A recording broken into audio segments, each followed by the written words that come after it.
I've spent decades protecting hospitals, financial systems, and executive teams from nation-state hackers.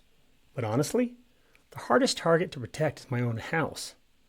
You see, most personal cybersecurity advice on YouTube is trash. It's either paranoid fear-mongering or trying to sell you a VPN. As a CISO, a Chief Information Security Officer, here is exactly what I do to protect my family and my bank accounts. No tinfoil hats required. Here's the reality. When CEOs and board members lose sleep, it isn't usually because of a complex corporate hack. It's because their personal information got exposed. The good news, you don't need a six-figure budget. You just need the boring fundamentals that actually work. If you want the protection of an executive without the costs, start with these 9 steps. First, remove your home address and family data from data broker sites. Listen, don't get wrapped around the axle here. You don't need to be invisible. You just need to be hard to target. The less info floating around, the better. Now, this takes manual work to opt out, but start with Google's free Results About You tool to scrub the easy stuff, then go from there. Second, assume your passwords will be stolen. It's not if, it's when. You need one unique password per site, no exception. In my world, we call this limiting the blast radius.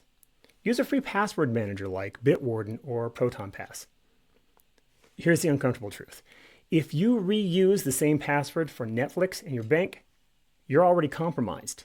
You just don't know it yet. Third, multi-factor authentication. Always. But, and this is critical, do not use text messages. SIM swapping is too easy.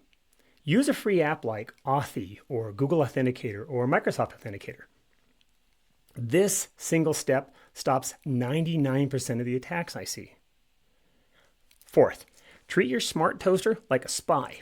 Smart TVs, doorbells, and cheap gadgets live on your guest network. Your laptops and phones live on your private network. Never let them meet. If a hacker gets into your cheap smart light bulb, you don't want them jumping over to your banking laptop. It's pretty easy. Most routers can do this with one click, so do it. Fifth, coffee shop Wi-Fi is a hostile environment. Period. When I'm at an airport or a hotel, I assume everything I send is being watched. Now, this is where a VPN actually matters. Not for watching Netflix in another country, it's maybe a side bonus, but encrypting your traffic so the guy sitting next to you can't intercept it. It's called situational awareness for your data. Sixth, if your laptop or phone gets stolen, the data shouldn't go with it. So turn on BitLocker for Windows or FileVault for Mac. It's free encryption. It's built in, and it makes your hard drive useless to a thief. And please, put a code or biometric logon to your phone. The inconvenience of typing a PIN is 0 compared to the nightmare of identity theft. Seventh, backups are non-negotiable. If you have 1 copy of your family photos, you have 0 copies. Ransomware only works if you're desperate. No backups mean you are desperate.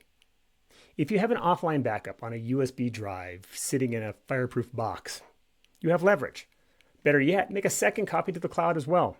Remember, 2 is 1 and 1 is none. 8, audit yourself. Hackers love old accounts, especially the ones you forgot about. Set a calendar reminder once a quarter. Delete apps you don't use. Close accounts you don't need, and revoke permissions. Digital hoarding is a security risk. Finally, number 9, treat social media like a reconnaissance tool, because that's exactly what hackers do.